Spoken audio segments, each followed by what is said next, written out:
It's so strange being in front of a camera after so many months, but we're just not gonna talk about that. We're gonna be discussing Malice, a book that came out in April of this year. I don't know why my voice is going so... So we're discussing a very recent release in the book world. Malice is a book that I saw a lot on people's most anticipated books for 2021. I actually saw it a lot on lists that were, you know, books that are anticipated from people in 2021 that include LGBTQA characters. My interest in Malice was ever since I learned that this book was coming out. I immediately wanted to read it. Like I tried so hard to find an arc of it. Like I just wanted it right then and there. I didn't feel satisfied by this book, and usually when I'm not satisfied by a book, you know, I've made a bunch of rants on my channel about, you know, not liking books, but I don't want to name this video a rant. I just want this video to be a discussion about certain themes in books and in media generally that I find are sort of getting a little, I don't know, mixed up. I just want to address a couple things that came to my mind after reading this book and, you know, kind of considering how things are going in modern media nowadays. To stop babbling around, if you don't know, Malice by Heather Walter is a YA fantasy book that features a sapphic romance and is a retelling of... I keep mixing this up. It's a retelling of Sleeping Beauty, not Beauty and the Beast. Growing up, Sleeping Beauty was like my favorite fairy tale. I don't want to answer to any of your questions about that. I have been waiting so long to read a Sleeping Beauty retelling. When I saw that, you know, there was gonna be this book that would have the main protagonist be the Maleficent character from the story, I was hella intrigued, and I was even more intrigued when I saw that the sapphic romance was going to be between Maleficent's type of character and Aurora. I was like, I am 100% here for this. I've been waiting for this. This is my time to shine. I was so excited for it to come out that I couldn't actually wait to get the physical copy, and I don't actually have the physical copy to showcase here in this video. I hope you'll be fine without that.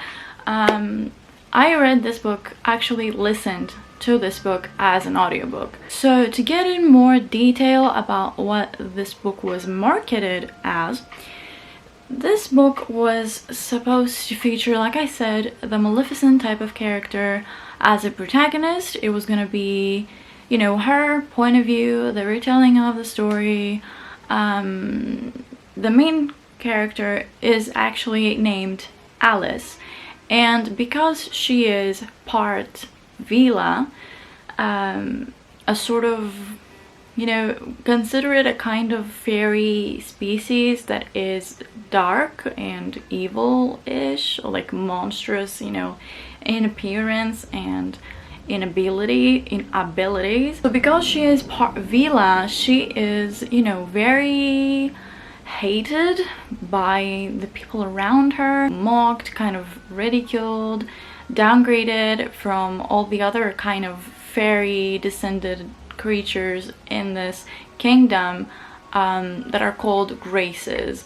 Those people have this nickname for her, Malice, because of who she is and what she does. Graces are all these other types of fairy descendant people in this kingdom that are used for the gifts they can give to humans through their blood. They can give gifts to people as, like, they can make you prettier, they can make you sing better, they can, you know, help you learn things easier, and you know, that kind of thing. This sort of idea is very much like Graceling by Kristen Gashore. I don't know if you've read that. It's not that old, but you know, I think it's kind of well known in the book community, the YA community. Alice doesn't give all these beautiful gifts to people. All she can do is do curses. She can make people ugly. The synopsis tells you that, you know, Alice is a villain because of her heritage. Her heritage was the one that placed a curse on the kingdom of Briar for their heirs to always be threatened by this curse where they turn 21 and they die unless they have been kissed by their true love. At the moment, Aurora is the only surviving heir right now in the royal family, and she's on her 21st year, and she doesn't want to kiss any more princes, yes. And she's like trying to find a way to lift her curse. In the synopsis, it kind of tells you that, you know, Alice is a villain. She's not gonna be a solution to this curse. She's the villain of this story. It was marketed as this almost enemies to lovers, or even like conceptually they were very, you know, polar opposites. And you know, she's supposed to be the villain of the story, she's the princess, and you know, it was marketed as this kind of thing. You know, even in the cover of this book, I'll have it here or here, I don't know, even in the cover of this book, it is very reminiscent of Maleficent, as in, you know, the dark red lips, kind of black cloak, greenish tint to the skin. First, I'm going to talk about this book in a spoiler-free way, but I'm going to have to talk about spoilers in the next part of this video because I want to begin a kind of discussion about certain themes, like I said, and I can't talk about that without spoiling some things about the reading experience of this book. So in a spoiler-free way, I'll start with the negative. The only negative thing I can say without spoiling about this book is the slow pacing. It is certainly a book that is character-driven. So you are in Maleficent's head. I have to fix that. You are in Alice's head the entire time. The romance isn't actually the plot of the book. It is definitely a plot point, but it is certainly downplayed. The romance, the sapphic romance in this book, I have to say, it was very nicely done. I feel like it was the strongest point of this book, but since it was the strongest point, it was very underused. The entire plot is not actually about these two getting together. The entire plot of this book is basically about Alice understanding who she is and what she can do. And I have to say that this would seem very interesting still to me, because it did. I read some reviews before I read this book that had, you know, an arc or something like that. Remember, this book's plot is not the romance. This is about Alice. And I was like, still, like, okay, that's fine with me. I want to read, you know, a sort of villain origin story in a Sleeping Beauty retelling. It was slow. I'll get in more depth in this, about this, in the spoilery section. A good thing about this book that I can tell you without spoiling things is that the writing, the descriptive writing, the sort of, you know, descriptions of situations, descriptions of objects, of people, the flow of the paragraphs, I guess. It's actually very nice. It's very vivid. There were some moments where I was very happy because I could picture what was being said, since I read it as an audiobook. I could picture it very nicely, and it painted a beautiful picture in your mind. And like I said, the romance was very nice. It was a very fun romance to read, so I definitely feel like it had some great points. There are only so many things that can make things better for the rest of the plot. Good descriptions of things and good style of writing can't fix the problem of, you know, having the rest of the plot. So that's all I can say without spoilers. I have to also mention that I feel like this book was falsely marketed. I feel like it wasn't really the proper advertising that should have been done.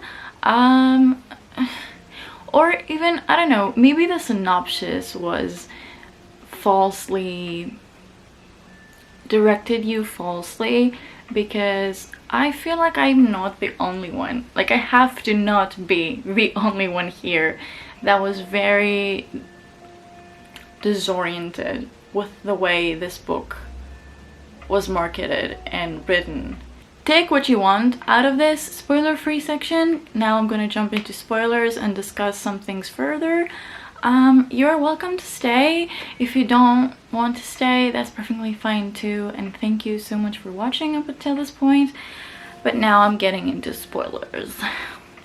Okay, so I actually made like a whole kind of diagram here because I have to make some sort of organization with these points that I want to make. Let's start from the fact that Alice is not a villain. She's not a villain. Listen, I love enemies to lovers, okay? I love enemies to lovers. I love villain origin stories. I generally love villains. I love villains. I'm not saying I love people that are being prejudiced against, considered villains. You know, like, there's a very, very, very clear difference between being a misunderstood person and being a villain. Picked a person who is either mentally ill or just has lived through a lot of prejudice and is maybe a minority or is in any shape or form stigmatized. That is not a villain. I'm gonna just clarify here that Alice is not only not a villain, she is not even the Maleficent type character in the story. There actually is a character that is Maleficent, you know, according to how the tale would go. It's not her. It's not her. I have to say, now, I don't want to seem like I was not open-minded about this book. I don't want to say that I expected literally a copy of Maleficent here to be the main protagonist. I didn't. I just wanted a person that was a villain or even an anti-hero. Like, I wanted something that was not even just morally ambiguous. The synopsis tells you that this person is supposedly the villain of the story. Now, whether or not you perceive that as the character being dramatic or, you know, actually that being the story, you have to admit that when you see on paper, I'm supposed to be the villain, you have an idea already that this story will paint this character as the villain, even though they won't feel that way for themselves. And that wasn't even the case here, because Alice is just a girl who's like bullied. Literally, she's the dark grace. People mock her and call her Malice, and she never does anything about it. She just does these meek little things that are like you know, making something taste bad for the person that called her something, or making a person ugly and ruining another person's customer. It's like such little petty things that you just can't call this person a villain for doing all these things. It's kind of ridiculous. And honestly, when I started reading and I saw that this was the case with this character, I wasn't immediately like, oh my god, what is this? No, I was not like that. I was waiting for this to be a setup for when the character would actually come to the villain. Character development that would lead us to the point where the character actually becomes a villain through all of this. And we will discuss about that at the end, but Alice is just not a villain. It's very disappointing to see, because villains and heroes type of romances, enemies to lovers, are such a good trope for me. Like, I want to read that so badly, and I feel like there's hardly enough of that trope in YA, or even in general, in either film or books. Not gonna lie, Alice was actually kind of annoying. You know, she kept saying about, you know, oh my god, I want to bring this roof down, I want to kill them all, blah blah blah blah. And then she would, like, I don't know, stammer and just look away and be like, I'm a coward, I can't do anything. And I'm just like, okay, I'm gonna endure this because I'm hoping that it leads to something like character growth. But you know, it never did. What is clear here, and what I'm trying to say, is that since Alice isn't a villain in this scenario and isn't the villain of Aurora's story, it's really disappointing to see how this wasn't actually a romance between the villain of the fairy tale and the hero. It wasn't. There is an actual character in this story that was the one that placed the curse on Aurora's bloodline and is actually related to Alice, but you know, it's not her. It's not her. Just quickly, I want to mention a couple of other things in the book. So we have a character in the story who is sort of a mentor to Alice. His name is Cal, and he is someone that Alice can communicate with about being part Vila and about, you know, training with her powers to become stronger and eventually flee this queendom, whatever. And when I saw that his name was Cal, I actually had the idea that he was her raven. He wasn't, and I don't understand why this opportunity wasn't used. Alice's bird, like Maleficent's bird, is named Callow. I was just waiting to find out that Callow is actually a shifter and is Cal, but that was never something that the author used, and I don't understand why. Like, since you're not taking this opportunity, why did you name these characters so similarly? Like, you could easily just say Cal is a short version of Callow. Like, I don't get that. Another sort of thing that annoyed me, but really is very, very personal, you know, in the audiobook, what they say, they call villas Villa. They say it as Vila, and I don't like that. I don't like that. I always wanted to read it as Vila, because it just makes so much more sense in my head. Like, when I heard it being said Vila, I always imagined, you know, the houses, the mansions, the villas. Like, why? Why? It's just another wasted kind of thing that could have worked better just with a change in the pronunciation. Before I get to the ending, I want to talk about how Alice's character, apart from not, you know, being a villain, you also have the fact that since this book was marketed as a Maleficent origin story or retelling, the character is vastly different from Maleficent. And I don't just mean that conceptually, we've established that they're different conceptually, but as a personality, as a character, Alice is very self-deprecating. She is very kind of hating herself for not being strong enough. She's kind of, yeah, like I mentioned before, she does petty things, and she is a petty person. She doesn't really do much to fix her situation other than just ramble on and on about how unfairly she's being treated. It's very, very, very, very different from how Maleficent's character is as a person, because Maleficent is just a person who doesn't give a fuck about anything. She just wants to like do her thing, do whatever she wants. She's like, yeah, I'm evil, don't care, I'm gonna kill your baby. Like, she doesn't care. Even in the Maleficent remake from Disney in more recent years, she's just kind of funny and she's very sassy. She's very confident, and we saw none of that.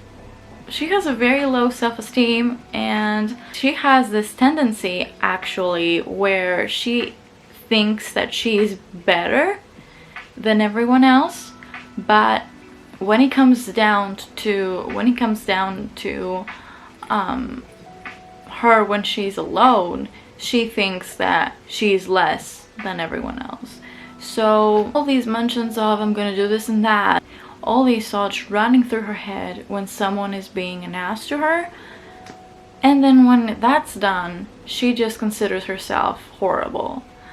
And we never actually get past that. One thing that I found kind of weird plot-wise is that we have this topic where Aurora doesn't want to kiss other princes anymore because she's being treated like this horribly. Like, she's just meeting some guy and her parents are like immediately making them kiss to see if he's her true love, which is, you know, really ridiculous if you think about it, because true love isn't just, hi, let's kiss. Parents don't let her kiss women or any other gender. They just want her to kiss boys. And she's like, you know, if you can tell with a kiss if they are your true love, why don't I have the opportunity to kiss other people apart from boys? And you know, it's not even a sort of homophobic thing in this society either, because Alice makes a remark about how she sees this couple of women and they're very happy and all that, and she mentions how this kingdom or whatever, this country does not have stigma against LGBTQA people. It's just that Aurora specifically doesn't have the right to be LGBTQA plus because she is a royal and she has the duty to carry on the line. Behind that, we also learn that there was an instance where an heir of Briar actually had a female true love. The princess had a girl as her true love, and what happened there was that because people didn't want them to be together, they kind of killed themselves. Because of this sort of fiasco thing, they don't let Aurora kiss girls. I find that terribly nonsensical. First of all, what you could do is just find the person that is the true love and then make Aurora marry a guy. Make Aurora have a child so that they continue the line. I know it's cruel, but what the fuck? You're not even gonna have an heir if you don't let her kiss any type of person. I mean, shouldn't it be your first priority to actually have an heir for the kingdom, for the country, instead of how are we gonna have kids from the heir to continue the bloodline? Like, set your priorities. This doesn't make sense. And plus, this was just one instance where, you know, these girls were kind of very dependent on each other. You don't even know if other people would act that way. Like, it's so ridiculous. It is one instance. How are you gonna make a law out of one incident? So, like, priorities. We need to make sure the heir survives. After the heir survives, we're gonna talk about the children and the bloodline. How is this not making sense to you? I'm going to go in depth about the ending of the book. Her name starts with an M. Honestly, I can't for the life of me remember it. I think it was something that sounded like Melina, I don't know. It was something like that. I don't remember. I'm sorry. And there is this plot twist where we learn that Cal was this woman's lover. And actually what Cal wanted to do was have the Maleficent type character basically possess Alice. No. You know, it's a very cheap thing to do for the plot, because you've been setting up the spiral of Alice's character into villainy and madness throughout the whole book. You've been trying to set that up. You've been trying to develop this character into actually doing what she's wanted to do. You actually want to turn her into this person that doesn't care anymore and just has thrown all the morals out the window. You are trying to get her to that point, and to use this sort of other character who's already reached that point to possess her is so cheap. It makes all the actions that she does later on after that event where she's being possessed feel unearned, because it's not actually Alice that does them. It is Alice with the help of the Maleficent type character. Alice training throughout the whole book about, you know, using her powers, using her shifting abilities, making storms, and you have all these things, and we're seeing how she's not, you know, a top star at everything. It's more logical in the way that she needs a lot of time to actually master this, and you have her try to master these abilities from the first page, and when the end comes along, she doesn't try to do any of that anymore, because she's possessed by a person who does them perfectly. If she would just have this type of villain, Maleficent type character enter her and become one with her, and suddenly she's all powerful, and suddenly she doesn't have any problems using her powers, and suddenly she can transform into a dragon when she didn't even transform into any animal before that. The best that she could do was transform herself into looking like another person. The ending on itself was way too much. You know, you have the king become an asshole and become a villain in the story, and then you have Aurora sleeping by accident, falling into a sleeping curse by accident that was not intended for her from Alice. To me, it was like beautiful plot points were wasted, because in this entire time Alice is possessed she's not just Alice, she is possessed by the person that placed the bloodline curse on Aurora, and it just feels like she is a vessel. Like, she's just a vessel for all these terrible things to happen at the end. She goes all Daenerys Targaryen berserk and burns the entire country.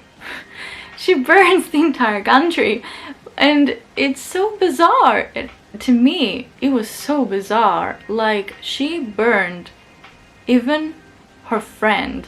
Like, she had a friend, one friend at the store where she got her kind of herbs and stuff like that, and she doesn't pay her any mind. Like, there was just one mention of her that she was like, you know, I kind of feel sorry for,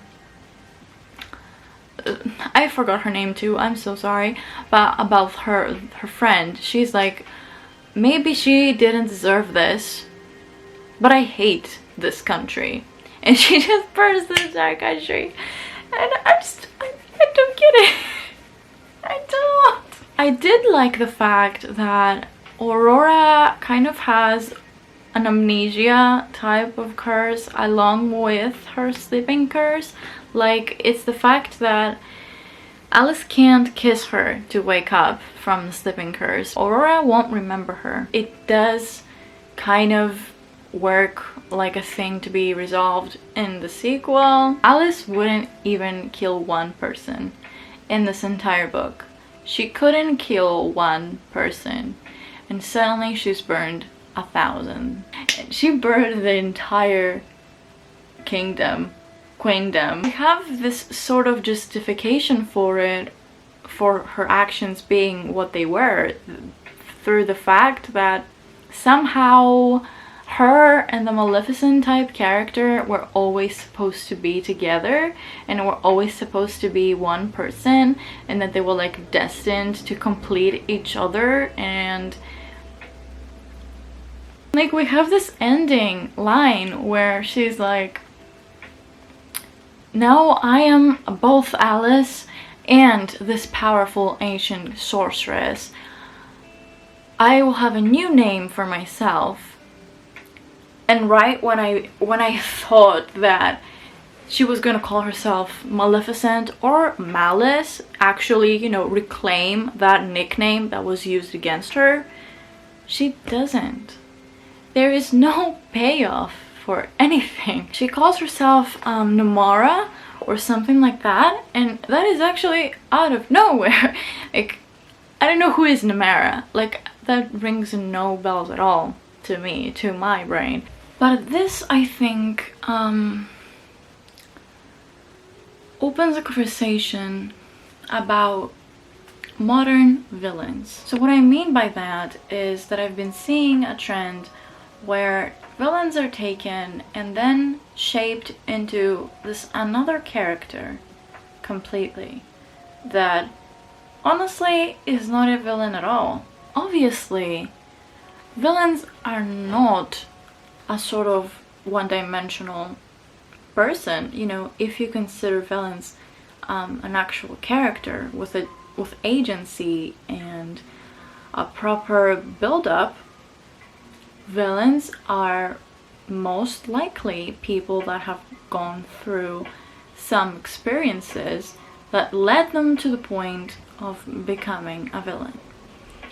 And I feel like it is very harmful in modern media to showcase villains as these characters who aren't villains and are just misunderstood. Recent remake from Disney where Cruella isn't even Cruella, she's another character, and you know, it's a reimagining, it's a retelling. Kids, let's say kids, they will see all this new content and think, oh, so, you know, villains are great.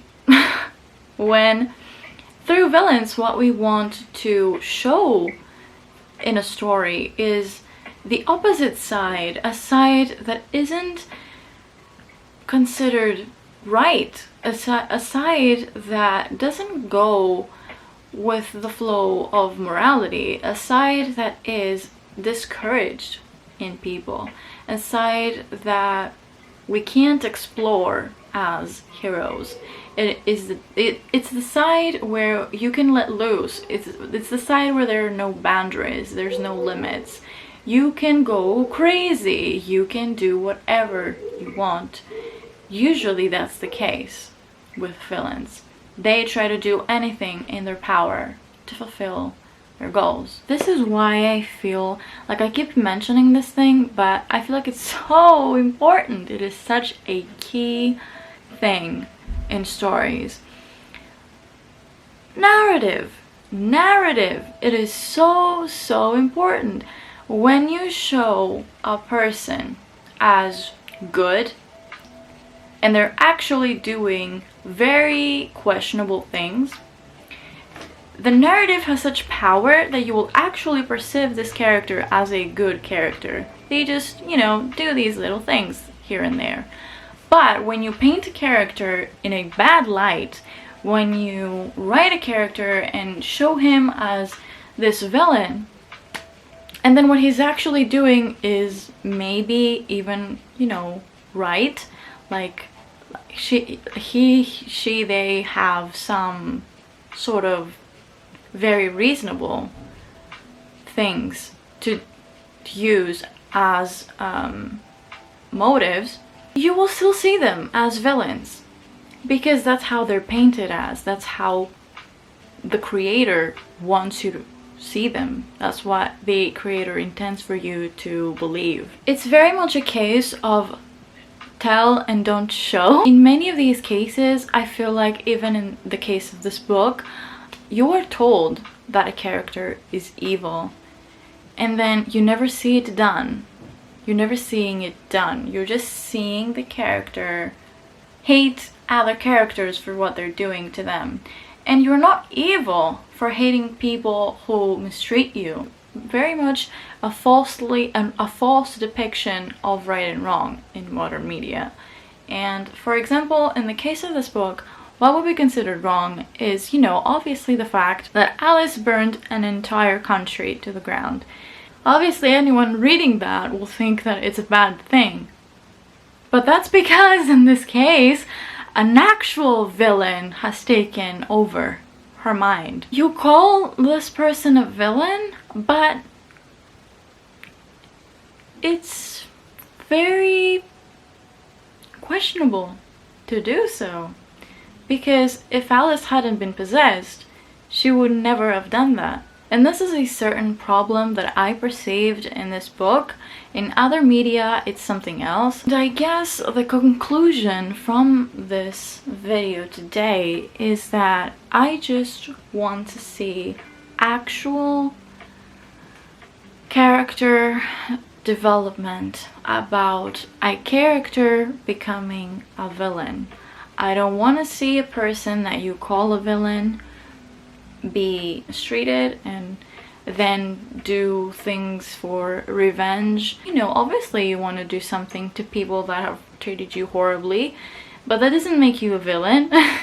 Like, then we will be all villains, and we're not. Like, the villain is something much more complex than just, oh, I want to hurt you because you hurt me.